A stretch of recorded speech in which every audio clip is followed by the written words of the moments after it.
Shalom, apa kabar saudara dan saudari yang dikasihi dan diberkati Tuhan. Syukur kepada Tuhan atas segala kasih dan kemurahan-Nya, karena sekali lagi kita bertemu di perkongsian pada kali ini. Perkongsian kita pada kali ini itu kita akan mendengar, mempelajari sesuatu dari kisah cerita dua orang penjahat. Tajuk cerita ini yaitu dua orang penjahat. Kisahnya, ada dua orang penjahat yang telah melakukan jenayah dan kedua-duanya tertangkap, kemudian mereka dihadapkan hukuman.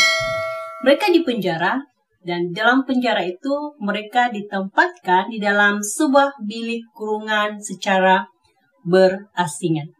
Nah, dalam bilik itu, berasingan itu, ya, setiap seorang satu bilik, dan penjahat yang pertama, sewaktu ia berada dalam bilik yang gelap itu, penjahat yang pertama ini dia berpikir, ya, setelah saya menyelesaikan hukuman saya ini, apakah yang akan saya lakukan dalam hidup saya?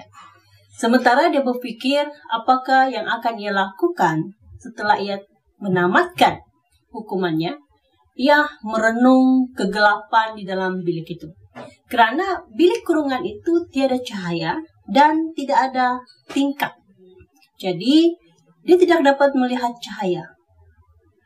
Sambil ia merenung, memikirkan apakah yang ia harus lakukan setelah ia dapat menjalani ataupun menyelesaikan hukumannya, penjahat yang pertama ini ia berpikir, ya, dan sambil itu ia merenungkan pekat gelapnya kegelapan di dalam bilik itu.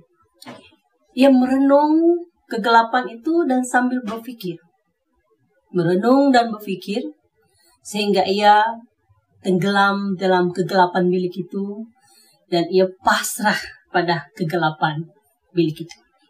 Nah, lalu penjahat yang kedua juga, pertama kali ia masuk dalam kurungan yang gelap itu, ya, sama juga keadaannya, tiada tingkap, ya, tiada cahaya di sana. Di sana penjahat yang kedua ini juga berpikir sambil ia merenung keadaan biliknya, gelapnya bilik itu, ia berpikir apakah yang akan ia lakukan setelah ia keluar dari hukuman itu, setelah ia selesai menjalani hukumannya. Dan sementara ia berpikir, penjahat yang kedua ini berusaha mencari celah. Ya, ia berusaha mencari setitik cahaya dalam kegelapan bilik itu. Dan di dalam ia berusaha mencari setiap hari itu, ia terjumpa setitik cahaya, cuma kecil. Jadi setiap kali ia bangun dari tidur, ia akan menuju ke arah yang ada cahaya itu, walaupun cuma kecil. Lalu penjahat yang kedua ini berpikir, kelak apabila saya keluar, saya tidak mau kembali ke tempat ini.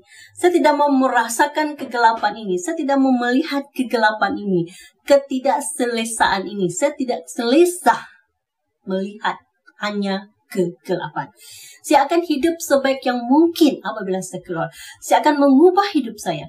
Saya tidak akan melakukan kembali apa yang telah saya lakukan yang menyebabkan saya masuk ke dalam penjara, sehingga saya masuk ke dalam bilik yang gelap ini. Nah, hari berganti hari, minggu berganti minggu, bulan berganti bulan, tahun berganti tahun demi tahun. Penjahat yang pertama tetap merenung kegelapan itu sentiasa dan sambil memikirkan apakah yang akan ia lakukan untuk meneruskan kehidupannya. Manakala penjahat yang kedua bertekad sepenuh hati untuk tidak mau kembali ke tempat itu lagi, ia mau hidup sebaik yang mungkin, ia tidak mau lagi berada di dalam kegelapan itu. Maka tibalah masanya mereka dapat menamatkan mereka punya hukuman itu dan lalu mereka keluar. Manakala penjahat yang pertama tadi, dia melakukan apa saja yang boleh ia lakukan. Ya, sewaktu ia keluar, ia melakukan apa saja yang ia lakukan tanpa memikirkan sama ada itu baik atau tidak, salah ataupun betul, sama ada itu berkenan di hadapan Tuhan ataupun tidak, sama ada kesan baik ataupun buruk, ia melakukan apa cara sekalipun agar ia boleh menampung kehidupannya, boleh membuat ia melangsungkan kehidupannya. Tetapi penjahat yang kedua ini, ia memang sudah bertekad. Ia akan hidup sebaik yang mungkin. Ia tidak mau lagi berada dalam kegelapan itu. Ia tidak mau sentiasa hanya melihat gelap. Dia mau berada di tempat yang selesa, di tempat yang sepatutnya, di mana ia boleh melihat dengan jelas, boleh melihat terang, boleh melihat matahari, boleh melihat bulan, dan sebagainya. Maka ia hidup sebaik yang mungkin. Ia tidak lagi melakukan kejahatan. Ia tidak mengulangi apa yang telah ia lakukan. Nah, saudara dan saudari yang terkasih, apa yang kita pelajari dalam cerita ini, ya, yaitu bahwa ada dua jenis manusia, ya, dalam dunia ini. Satu manusia yang sungguh pun telah merasakan kesan akibat yang buruk dari perbuatannya, ya, tetapi ia tidak ada penyesalan. Bahkan apabila ia telah menamatkan, ya, telah menyelesaikan hukuman kesan daripada perbuatan jahat yang ia lakukan, ia melakukan kejahatan lebih berani lagi. Ia melakukan yang lebih jahat daripada apa yang telah ia lakukan. Karena katanya, ia sudah pernah merasakan dan ia sudah tidak apa-apa jikalau ia sekali lagi mengalami hukuman. Yang penting, dia dapat meneruskan kehidupannya dan dia tidak peduli sama ada ia kembali ke tempat itu lagi ataupun tidak. Karena ia sudah selesa. Ia sudah selesa walaupun dia sadar bahwa itu sesuatu yang tidak baik, sesuatu yang buruk, sesuatu yang memudaratkan kehidupannya. Tapi dia tidak berkeinginan untuk mengubah hidupnya, untuk memperbaiki hidupnya, ataupun untuk tidak kembali berada di tempat kejahatan itu. Nah, manusia yang kedua, ya, namanya manusia memang punya banyak kelemahan. Pasti ada salah dan silap, tetapi belajar daripada kesilapan. Dan tidak mau mengulanginya lagi. Tidak mau merasakan kesan akibat daripada perbuatan jahat, daripada kesilapan, sama ada itu disengaja ataupun tidak. Maka berusaha hidup sebaik yang mungkin. Jadi saudara, betapa pentingnya terang itu dalam hidup kita. Bagaimana kita boleh hidup dengan baik dalam dunia ini. Ya. Bagaimana kita boleh hidup dengan baik, dengan benar dalam kehidupan kita di dunia ini. Bagaimana kita boleh mengelak untuk tidak jatuh dalam kejahatan. Bagaimana kita boleh mengelak diri kita untuk melakukan kesilapan yang sama. Bagaimana kita mengelak diri kita untuk mengalami hukuman. Tahukah saudara bahwa setiap perbuatan yang kita alami, kesannya kita akan alami di dunia ini. Dan juga kesannya juga kalau kita tidak bertobat juga akan kita alami apabila Tuhan Yesus datang kedua kali. Andai kita tidak bertobat. Dalam firman Tuhan, dalam Alkitab memberitahu kita tentang terang. Siapakah terang yang mampu menerangi hidup kita? Yang mampu menerangi mata hati kita? Yang mampu menerangi hati kita?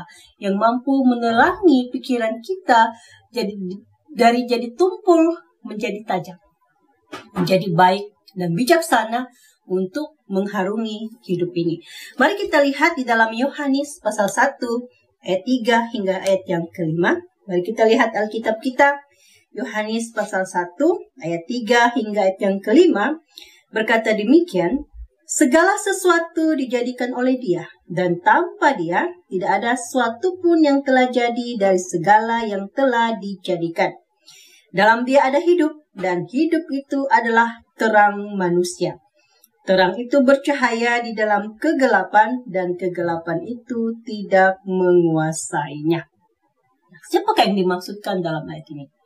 Yang dimaksudkan dalam ayat ini adalah Tuhan Yesus Kristus. Ya, dalam Yesus ada kehidupan. Dalam kehidupan ada terang. Jadi, kalau kita mau memperolehi sebuah kehidupan yang baik, sebuah kehidupan yang membawa kita kepada kebaikan, bukan saja dalam hidup kita di dunia ini, tetapi pada kehidupan yang akan datang, kehidupan yang kekal yang dijanjikan itu, yaitu kita memerlukan Tuhan Yesus dalam hidup kita. Kita lihat dalam Yohanes pasal 8 ayat yang ke-12 juga berkata demikian. Yohanes 8 ayat yang ke-12, mari kita lihat Alkitab kita, berbunyi demikian. Maka Yesus berkata pula kepada orang banyak, katanya, Akulah terang dunia. Barang siapa mengikut aku, ia tidak akan berjalan dalam kegelapan, melainkan ia akan mempunyai terang hidup. Nah, di sini sangat jelas Yesus memberitahu bahwa Dia adalah terang dunia. Betapa dunia, seluruh umat manusia memerlukan terang, memerlukan keselamatan, memerlukan pengetahuan bahwa di dalam Yesus ada terang. Hanya Yesus satu-satunya yang mampu menuntun kita, yang mampu membantu kita untuk hidup lebih baik, memperbaiki kehidupan kita. Oleh itu, saudara dan saudari, mari kita percaya dan menerima Yesus sebagai Tuhan dan Juru Selamat kita. Bagi kita yang sudah percaya, mari tetap percaya, mari kekal menjadi anak-anak Tuhan. Semakin matang, semakin bijak, semakin dewasa di dalam Tuhan. Demikianlah perkongsian kita. Semoga Anda diberkati. Kita bertemu lagi di lain perkongsian.